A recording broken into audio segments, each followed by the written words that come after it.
Darken has your number. I know because I'm buff, but Darken has the stuff. This is the sinister minister, Father James Mitchell, here to let the wrestling world know that I've gotten wind of something unholy.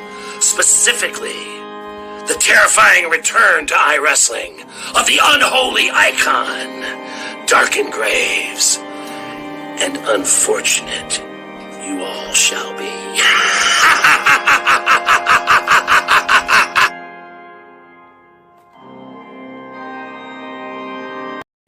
Hi, my name's Chelsea and I'm going to University of Arkansas. Whoopee. Hi, my name's Taylor and I'm going to Mizzou. Hi, I'm Pat Falk, and I'm about to shit. And well,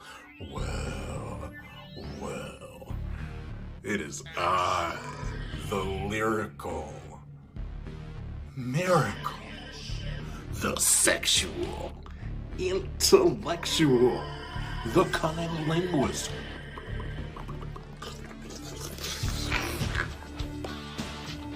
and the quintessential stud muffin, Joel. I told your mom I prefer her hairless. So that's why she shaves. And also she does it because she's in the cemetery gates with the unholy icon, Darken GraVes, Gertner. And for your podcast listening pleasure, after you've had yourself an eargasm, downloading and listening to my 69-minute eargasm, after you've experienced the extreme with me and Blue Meanie and Josh Chernoff on That Was Extreme, make sure that you download and listen to Enter the Cemetery Gates with the unholy icon, Darken GraVes. Listen to that podcast, or else you're not listening to podcasts. Well.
Because you think you stand a chance against Darken GraVes.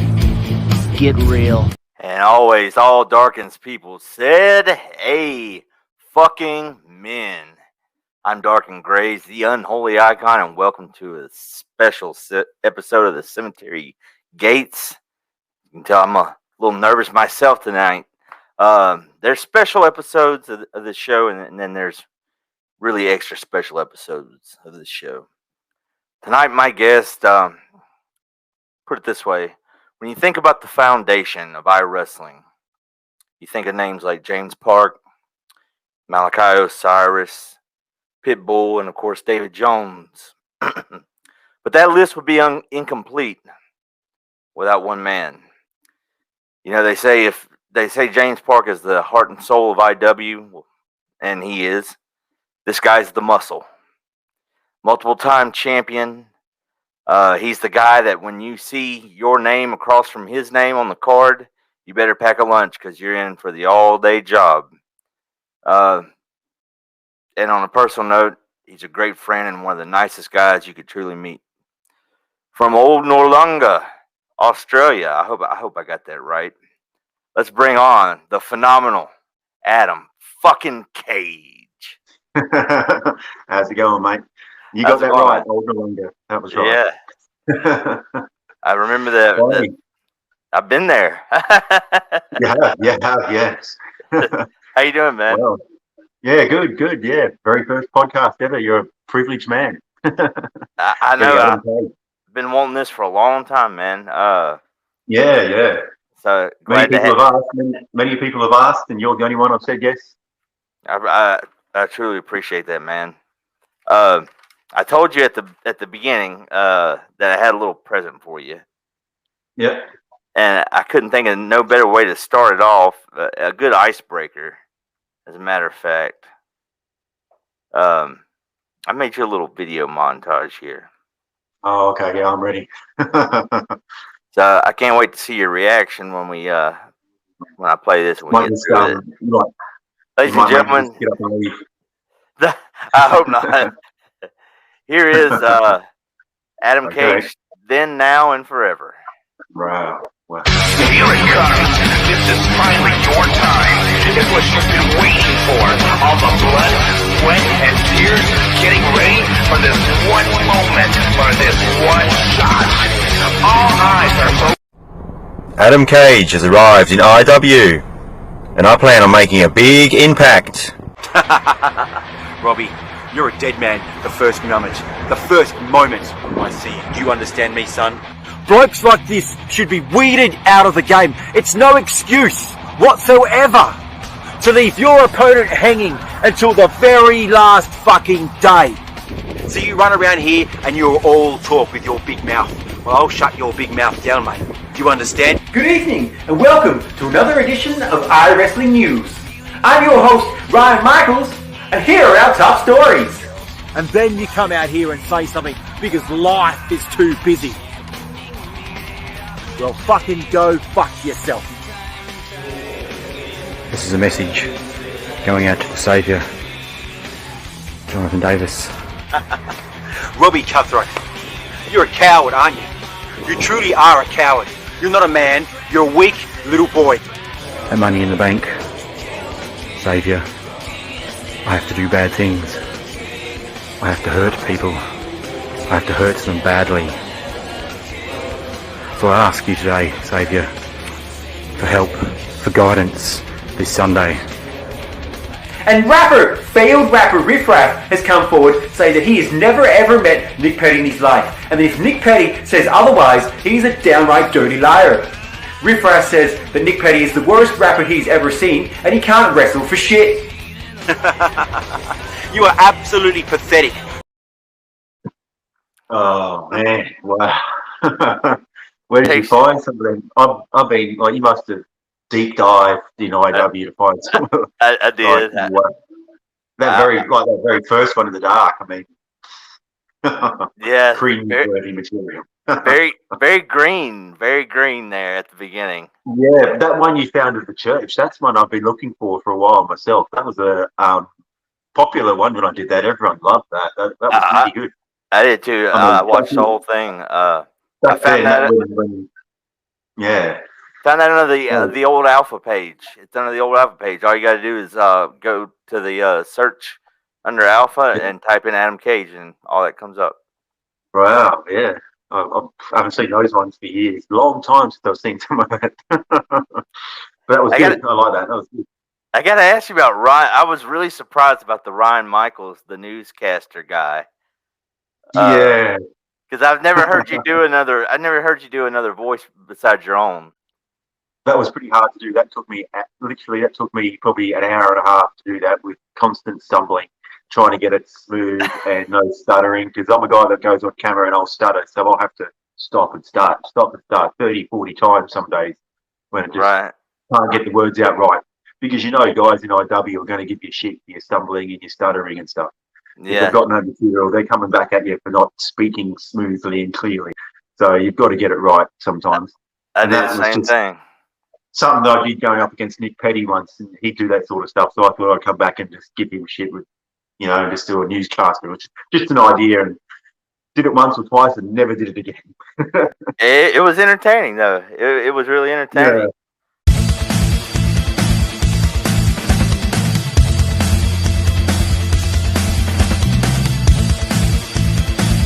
We want to talk about wrestling down under in the land of Australia.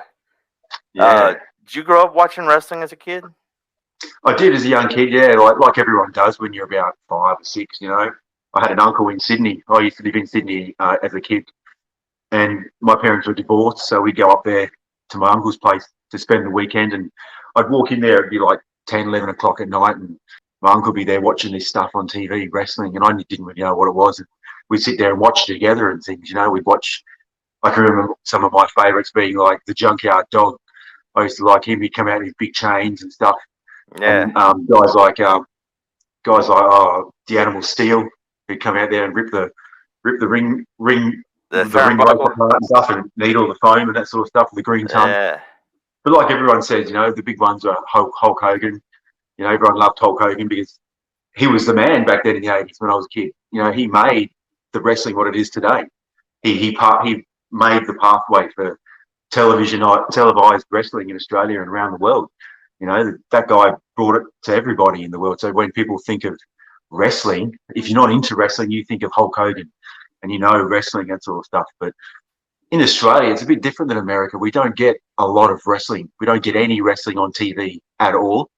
So if I've got to go watch wrestling myself, I've got to go find some little shitty internet website and sort of try and stream it there. There's some guys put an illegal stream up, and you get full of pop-ups and ads in the middle of it and this sort of stuff. If you want to watch, say, the WWE, you've got to have expensive cable TV as it is. It's called Foxtel over here in Australia, and it's quite expensive, and that's the only way to watch the WWE. So y'all don't get the Peacock app? No, not at all. No. Australia's not big on even. Not many people in Australia even have Apple TV or anything like that. We have Netflix, another one called Stan, and that's probably about it, really, that most people go with is just Netflix. We don't have, people don't really download sports apps over here or anything because we have a lot of Australian sports that people are big in, like cricket, football, that sort of stuff. Right. If you want to watch American sports, you've got to get the Foxtel, like I said, this cable TV network, which is quite expensive, and you can watch sports that way. But wrestling's not big in our culture. You do get like certain groups of people who are into it, and they're the ones that find the wrestling because they're into it. They're the ones that will go on the internet and search out the ROH and the Japanese wrestling and all that sort of stuff. But before I came to eFeds, I never knew those sort of things existed. I never knew there was an ROH. I never knew there was a Japanese wrestling. All I thought was there was WWE, and we got a little bit of TNA here and there, and that's all I knew of in Australia. That's all you get. You don't get anything else. Stores and shops don't really sell much merchandise in the way of wrestling. You might get a few action figures here and there, but that's about it, really.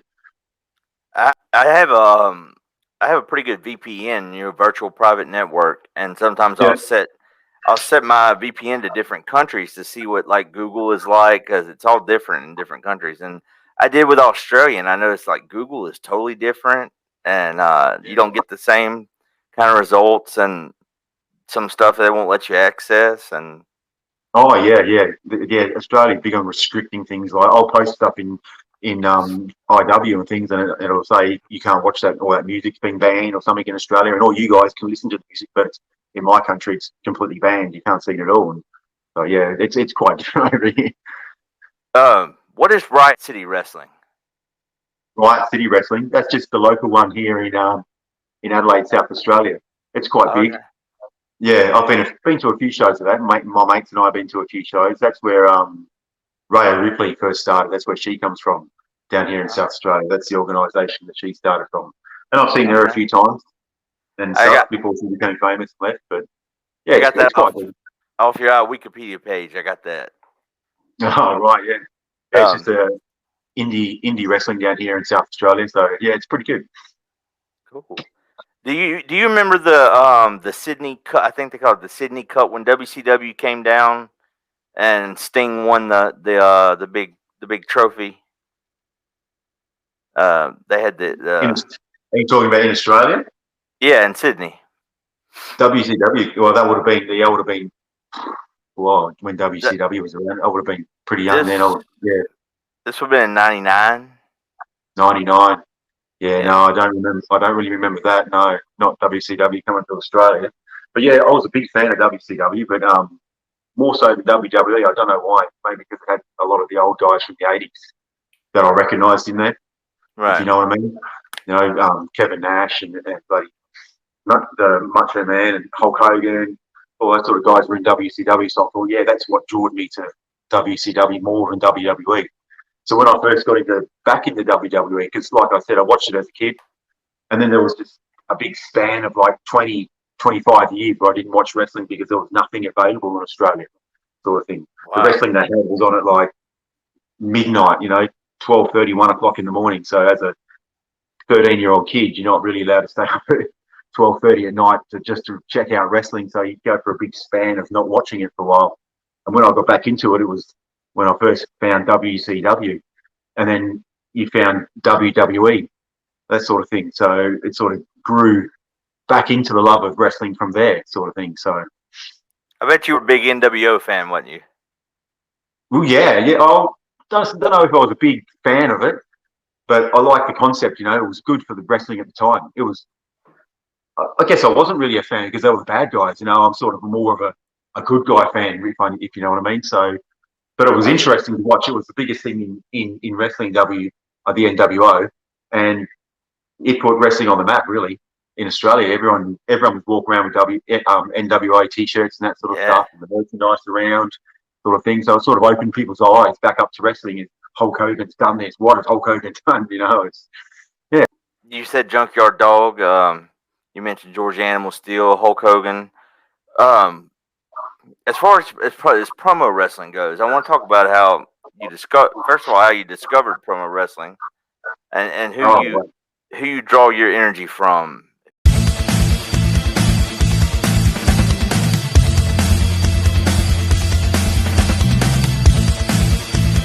If you're maybe stuck on a promo or something, do you go and watch a certain wrestler or something to get some inspiration? Yeah. Well, I found it by accident, really. I guess you've heard of a guy called David Yoda. Everyone's heard of good old David Yoda. He's sort of like the guy that brought everybody into. He finds everybody. That's right. Yeah, he found Rocky T. He finds guys the bad way. He'll go into other groups, go into their inbox and steal them from that company. He poaches them. So he poached people and bring them to IW. Well, thank God he did for you and Rocky T. That's right. That's right. And I was joined to this wrestling page, and I didn't know what it was. I thought it was just a discussion group. You talk about wrestling and post a few things. So I joined it and I checked it out. And then David Jones at me, he's talking about these posting videos, and I'm like, "What are you talking about? I don't know anything about this. What are you talking about?" And he's pushing me to post a video, man. Post a video, and told me all about it. And I thought, okay, I'll give it a go. So I posted my first video, and I thought, okay, this is a bit different. This is fun, and I just kept going and kept going. Is that the one we watched there at the beginning? Was that? No. This is in another group, not IW. That was when I first came to IW. So it was in this other group, and it was called IWFL or something like. I think at the start it was called Impact Wrestling Fantasy League or something. And to my knowledge, it was all about Impact Wrestling. I didn't know what I was doing. So he said, yeah, you got to pick a character. You got to pick a name. So I went with the name Bobby Roode because he was my favorite Impact Wrestling at the time. And so I'm making a fool of myself thinking I'm Bobby Roode and all that sort of stuff. You can ask David this. He's given me shit about this before, and others have who knew what I was doing back then. I'd love to see them promos. So I didn't know what I was doing. I'm just holding my camera in my hands like this, and I'm just walking around my house filming and stuff, down my hallway and things like this. Back in the day, that's what you did. You just grabbed your camera and you started talking. There was no green screens, no special effects, no intros, no one put music on the side. Like if you wanted to put music, I just had like a portable Bluetooth speaker on next to my phone and just lined it up there. That's all I did. No downloading any Time Master or apps or anything, nothing like that. So you just grabbed your phone and you went for it. And so yeah, he was the one that got me. Was there anybody else in that group that we may know of? Oh, a few guys. Yeah. There was Aaron Acid was in that group. Mr. Danger, Timmy Hill, who was in there. Yeah, those guys all first started in this group. And the manager, or the general manager, was Keith Cypress. He's the one that sort of booked everybody and ran it and did all the write-ups and that sort of stuff. So that's where Keith came from as well. He started in that group. And they had another guy who was in IW at the start of IW for a long time called Evil Jack or Jamestown. But he hasn't been in the group for about, probably a year, maybe 2-3 years. But he was in there really strong at the start of IW when I first joined. But he hasn't, like I said, he hasn't been there for a while. So, then after a while, like say probably 6 months, we start getting this guy coming in and he's talking to everybody in the group. And it was James Park.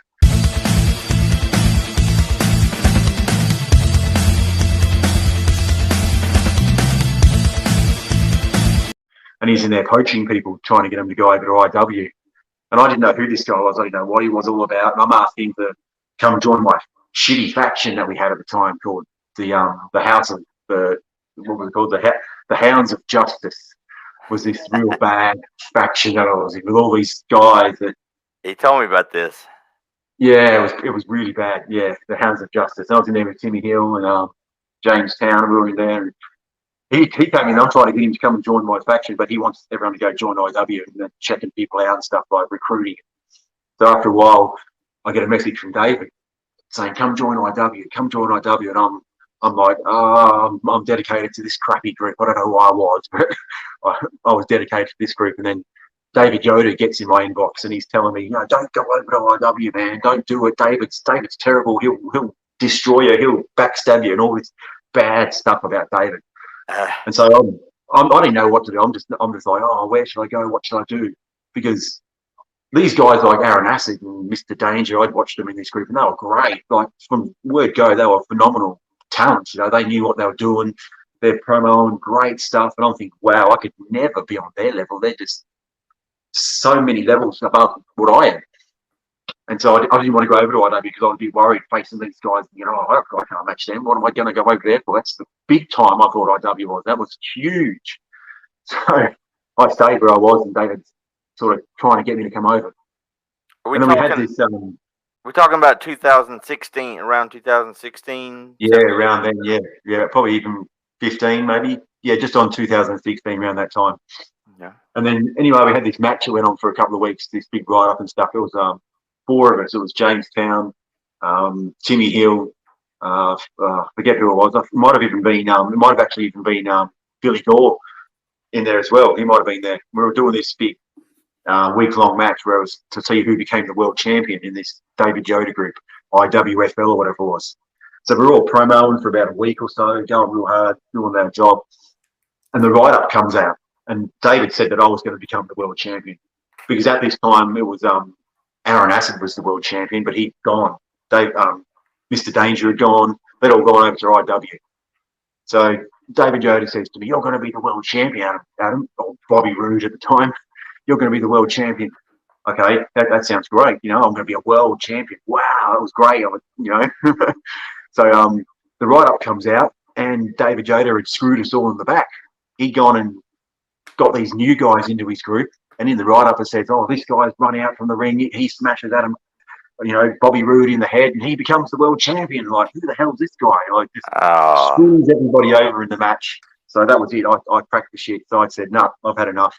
I went and posted a video in the group and said, "Thanks for everything. I'm leaving. I'm going over to IW." And that's. I didn't know David Yoder could be so sinister. Oh, yeah, he did. The problem with David Yoder is he has all good intentions, but he's been in this game for years, like a long time, recruiting behind the scenes and starting his own group, but he has no idea what he's doing. No idea. You see one of these promos. No idea. I worked with him in riots. Yeah. If you can call that work. You've probably seen a couple of his videos, and you think you'd think by the time you'd watched videos yourself and you'd watch promos yourself, you'd get an idea of how to improve. But he doesn't. He sits in a recliner and watches TV and promos. That's right. Yeah. Yeah. Or his whole face is up there on the screen. You can see his big teeth and all. Yeah. Yeah. It's terrible. So the group folded, and everyone, Chief Cypress, everybody, Timmy Hill, the whole lot. We all just went to IW, and then it began from there. And so you went to IW, and it's you guys like you and Malachi, Pitbull. Yeah, Malachi and Jay Diamond. And well, no, Jay Diamond wasn't there at the time when I first started. She probably started, probably maybe 6-7 months after I started, and then she came in as the very first female in IW. Matt Storm. Pardon? Matt Storm. He started a little bit after I started. A few 4 or 5 months after I started. Yeah, that sort of thing. Guys like that sort of thing. Chris Connolly and that sort of stuff. Chaos, all those guys slowly sort of trickled in once they saw that IW was getting a bit better, and guys who actually had talent, who were promoting IW, had the talent for them to be attracted, and that sort of stuff. So, yeah, like I said in the beginning, y'all had a great foundation to start things off with. Well, when I joined, it was already going for like maybe a month or two, and Malachi and Pitbull were the very, very start. They were there from Dot and James Park. They were there from the very, very beginning.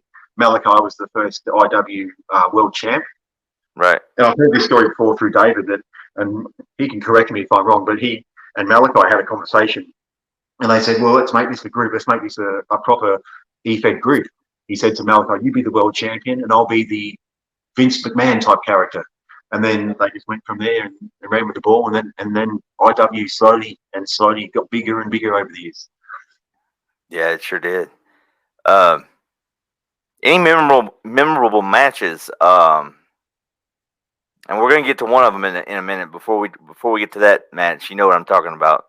Any memorable I think so, yeah. memorable opponents that you had in your early days that you loved going up against? Early days. Like, I look at matches differently. I look at matches like people who have put the effort in, people who help you grow, people who give you a challenge, which is something that helps me grow, helps me really like get better as a promo artist.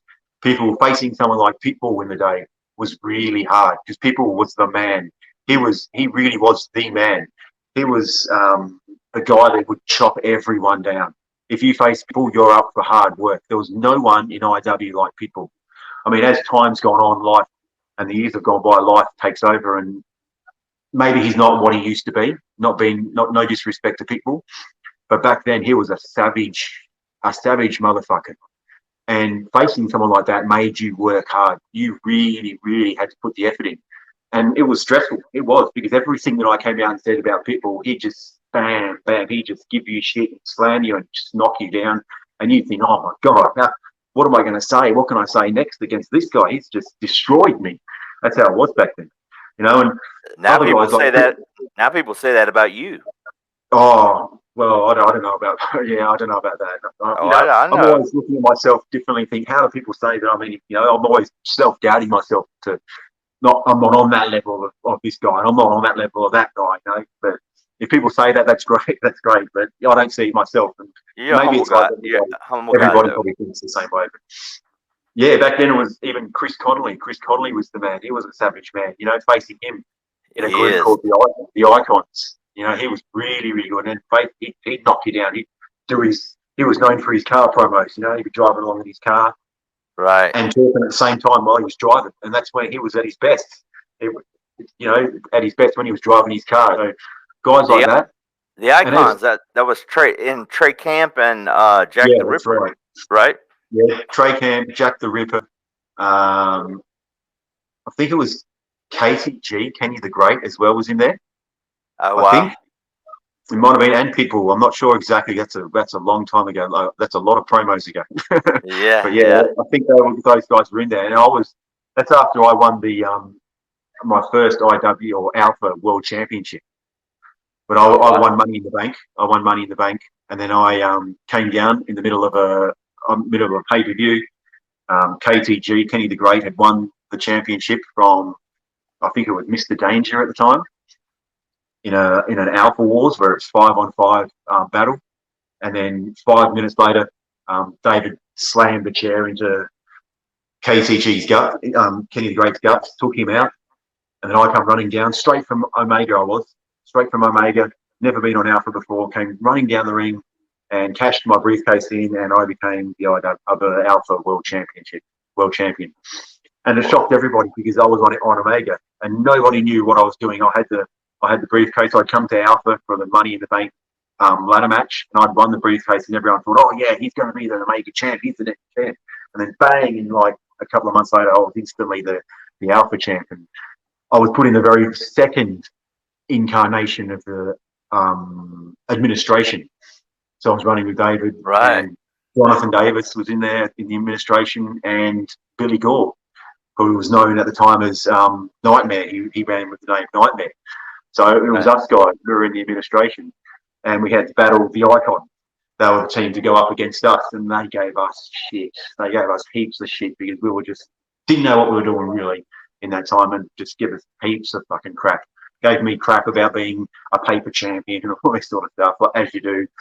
So yeah, that's where we fought the Icons, and that was some of my hard work. I had to really work hard going up against those guys, the Icons, because they were just so much better, and I was still learning how to be a promo artist, still learning how to present myself on camera, how to speak.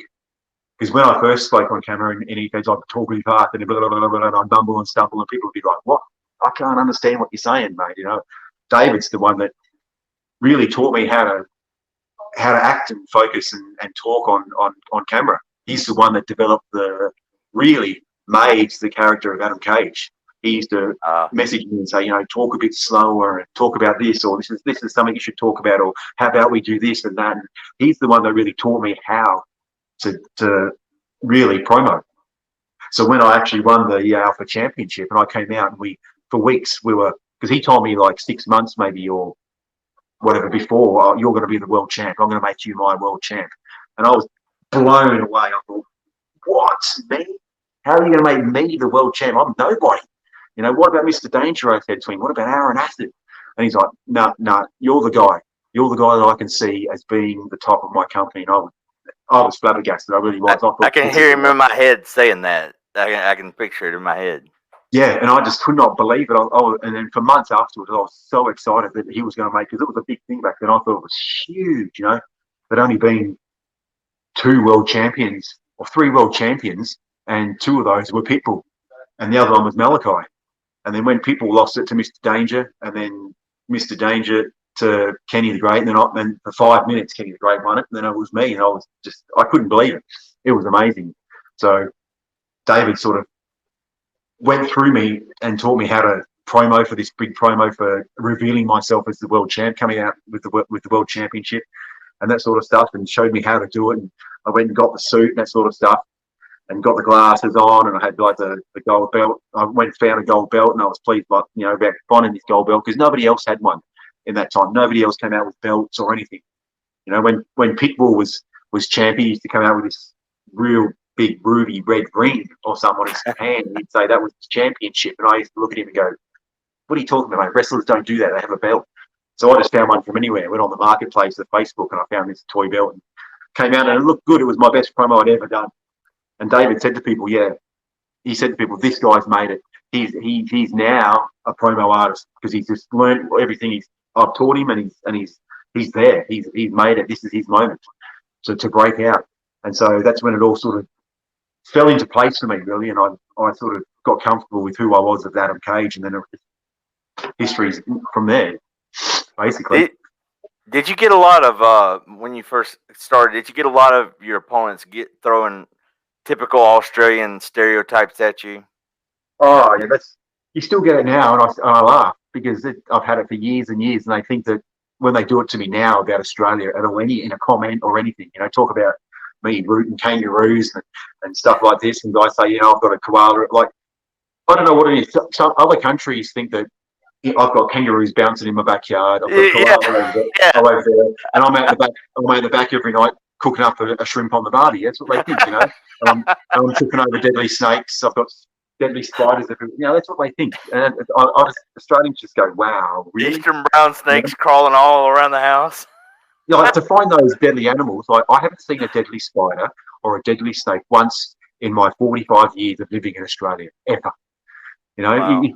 People find them in their backyards who live in the country. You've got to go deep diving into the Australian outback. Right. You got to do some Steve Irwin type of stuff. That's right. You've got to pick up an old piece of tin that might be lying in the bush for years, and then a snake might wriggle out from underneath it. These animals, if you leave them alone, they'll leave you alone. And half the time, when they see you coming, they nick it. They're more. But they always gave me shit about being Australian. The one line that I can remember that in my career that really I thought was the best line that someone gave to me about being Australian was, I went up against Zach Monster, and back in the day, it was after the House of Wolves arrived to IW. This is Zach Monster was the guy who took my Alpha Championship for the very first time. He took it away at the Rumble, so he became the champ. And he always used to have Johnny Christ. Johnny Christ? Oh yeah. Yeah. Those two used to come out and promote together all the time, which used to make it hard for someone like me. Two guys going up against me, even if it was just your opponent was just Zach. They're Johnny both would come out and support promo artists. and be there in the background as his cheerleader. He got the name as a cheerleader. Old Deacon Star. Always there to support Zach in the background. So you'd have two of them going at you at once, and it was hard. You'd get frustrated because you were going up against Zach, but you'd have this other guy chucking insults at you as well, Johnny. And then one day Johnny said, I'm going to hit you as hard as a stingray barb hit Steve Irwin in the chest. And I thought, that blew me away. That was like, and then Zacky's like, wow, way to hit the culture, man. That's awesome, that line. And it was a great line about Australia. I'm going to hit you as hard as. I think Necro used that on you in the Rumble. That I heard that and I thought, okay, I've heard that before, mate. But I didn't say anything about it. It's not let him have it. But I've heard that when Johnny said that's the line that it's stuck into my head. Now I sometimes say it to guys, but I can't deliver it the way he did. It was just out of the blue, bang, and he said it. It was like, whoa, okay. Yeah. But guys, shit just got real. Yeah, absolutely. But guys used to give me crap about being Australian because of the accent and stuff, and you just got to brush it off. Really, you just got to go through it and laugh it off and that sort of thing. Like I said, they used to call me kangaroo fucker all the time and all this sort of stuff, and try and imitate my accent, thinking that it's going to insult me. But half the time, it just sounded British. When some people try and do an Australian accent, it sounds too British, and I just think, mate, you just don't have it. But now I just brush it off. Now I go with it because I've heard it all before, Australian jokes and things like that. So I just go, yeah, okay. You're having a go at me about it being Australian. Good luck, mate. That's great. So, how does Adam Cage go from winning these world titles to this?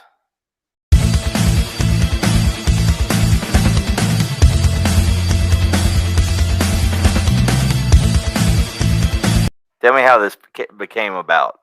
How did this become a thing? How did it become a thing?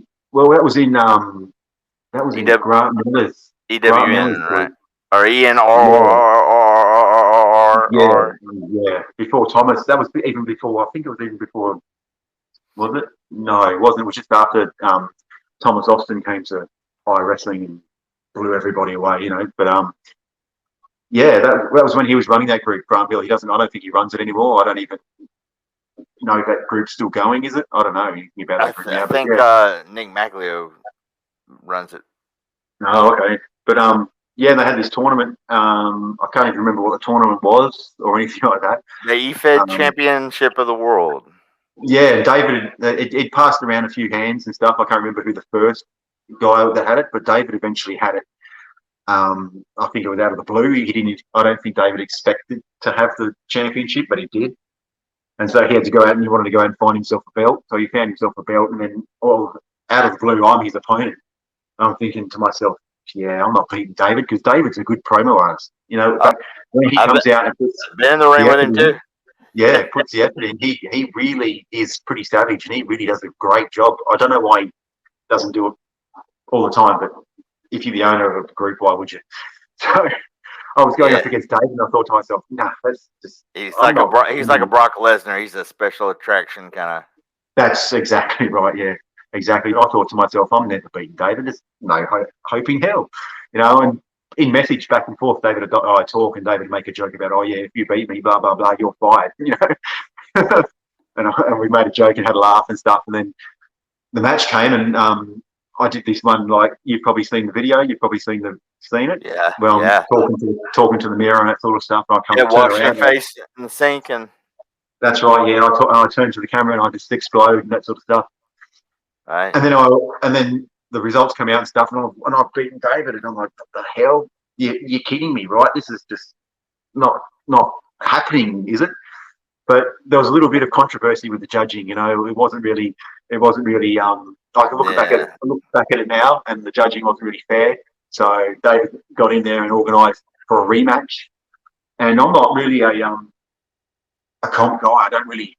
It takes me a lot to produce something good for competition. You've got to really, really bring your absolute best if you want to get those points. And sometimes life gets in the way where you just don't have the time to dedicate so much to putting that much effort into one video, if you know what I mean. Right. So that's why I don't really like doing competition nowadays, because I don't have the time to put the effort in. If I do it now, someone's just going to kill me because I don't have to. But back then I did. I put the time in for that first one against David, and it paid off. But the second one, I thought, in 1 week, how can I go up against the same guy in 1 week in a competition? What more can I say? Exactly. David, really? Like, it's hard. If you have an opponent and you beat them in a competition, you put all your effort into that one, and they say, no, you've got to back it up this week and do it again. I think, I've just thought, nah, I can't do it. I can't come back. So I tried, but it just wasn't any. It just fell short of what my previous effort was, and David just got the belt back in like a week or so.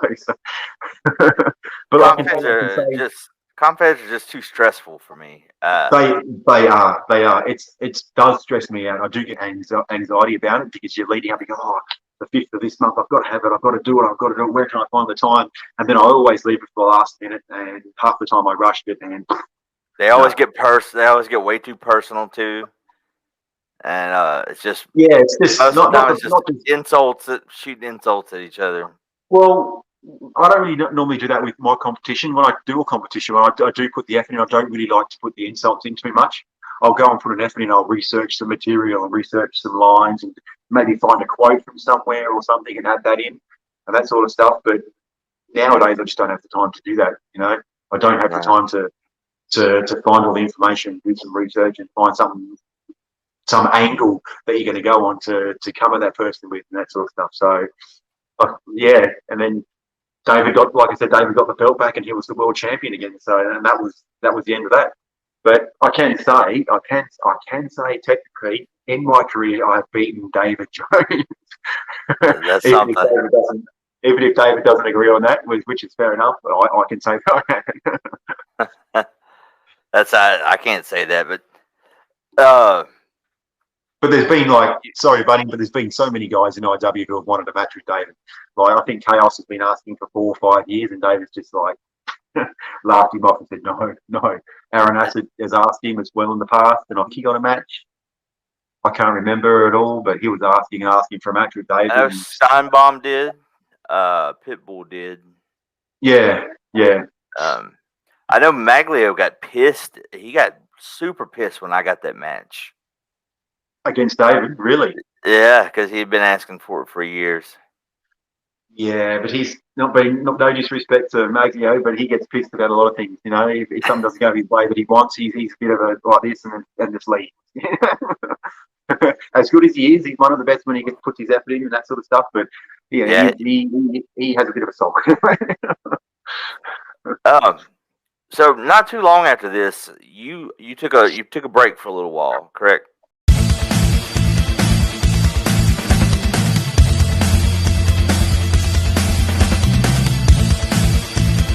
Yeah, that was a while after that, yeah. But I did take a break for a while, yeah. All that controversial stuff, and I did. Yeah, I wasn't gonna bring that up, but when you came back, and you mentioned earlier about the suit and the sunglasses and everything. I remember whenever I first joined iWrestling, which was late 2018, I believe, and it was about mid 2019. I was hearing all this talk about this guy named Adam Cage. Everybody's like, "Oh man, Adam Cage is coming back." I'm like, "Who is? Who is?" I was ignorant to it. Like, who's Adam Cage? And then I saw these little pictures come up with you in a suit and everything, with luggage in your hands, like getting off the airplane and everything. And I was like, this guy must be a big deal. And I talked to David, and he was like, yeah, he's a very big deal. And I remember I wanted to reach out to you right away, and I think I did, and we kind of hit it off right off the bat. Yeah, I think so. Yeah. And you what did you do in between time when you took some time off? Did you still watch the product? Oh yeah. I was always checking the product out. I was always watching everybody. I didn't watch a lot of it because I actually took a time away from social media altogether, and Facebook the whole lot. So I was sort of away from everything. So I missed a lot of good stuff. When I came back, I heard a lot of news. I missed both of, I think, 2 runs of Justin Klein being the champ. I think I missed all of that. So there was quite a lot of history in IW that I had to catch up on when I came back and missed. So I was sort of checking it out here and there, but not a real lot because, like I said, I took a lot of time off social media for personal reasons and that sort of stuff. But when I came back, I found it. My love of the promo wrestling came back again. I sort of got back into it. What made you get? I was gonna say, what made you get the itch again to come back? Well, again, David. David was messaging me for a while and asking me to come back. When can you come back? I always said, no, not now. I'm not ready. But he said, he messaged me, and then one time, and I said, yeah, okay, I'll come back, and we sort of just went from there. And we set something up with my returns being at I forget where it was, at a pay-per-view or something, or a Rumble or something. I'm not sure exactly what it was, but I can't remember. Justin Klein was going to have an opponent, but it was a mystery opponent, and no one knew who it was. Then bang, I come out, it was me, and I had a match with Justin Klein, and I beat Justin Klein in that match. I remember that. It wasn't the Rumble though, because I remember you were in the Rumble the first year that I was in the Rumble, because I remember I did my first ever promo against you was in that Rumble. Right.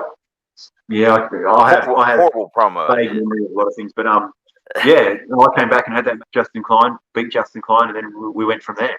But it was different. I was a different competitor because IW has really changed since I first started.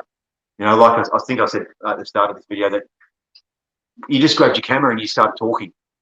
But then as IW grew, which is a good thing, which it needed to do, guys got more into special effects and editing and intros, backgrounds, and that sort of stuff. You know, intros were a big thing with music and stuff. You became the king of scenery. Well, I was sort of before that. That's when you saw that video of me going through the church. That was part of one of my scenery type things that I used to do. I used to do those sort of things quite often, and people love that sort of stuff. But yeah, as time goes on, life gets a bit different. So it's hard to find the time to go and do those sort of ones. Having 2 kids and that sort of thing, it's hard to go out and do those sort of videos, which I would like to do again, but it's just hard. So IW progressed and got bigger and got better. People's videos and things got bigger and better, and editing got bigger and better. So you had to sort of lift your game up a bit. So I wasn't the same sort of guy I used to be as savage, because I was sort of maybe putting a bit more effort into my videos, thinking about what I wanted to say more. Because if I came out, I thought to myself, if I came out what I was doing before, just being savage and ripping someone apart, they're just going to laugh at you. Like Justin Klein will just laugh at you and give you shit. So you got to put a bit more effort, I thought to myself, into what I'm going to say. And lift my game up a bit more, and than just saying, "Oh, Justin Klein, you're fat and all this stuff. You should lose weight." Instead of just being that sort of crappy, weak stuff that we used to do, doesn't really fly anymore. You know, you can't go and call someone fat and ugly and that sort of stuff, because that's just not having any material really nowadays. You know, I see people do that nowadays, and I think, yeah, you've run out of material. You don't have anything else to say, really, do you? You haven't done your research or anything. So, and plus, Justin, yeah. you say it to him, he'll just take his shirt off and do a promo. Well, that's right. That's what he does. That's what he did. That's what he does. So, people used to give him shit about his man boobs, but that was part of his thing, is to take his shirt off, like you say, and just you've cracked everybody. But yeah, I found the love again when I came back for IW, and I thought, this is where I want to be, and then I haven't left since then. It's been, I don't know how long it's been since then, but a year or two maybe, before all this pandemic stuff and that. But yeah, it's been a wild ride in IW. 5 years. It's hard to believe.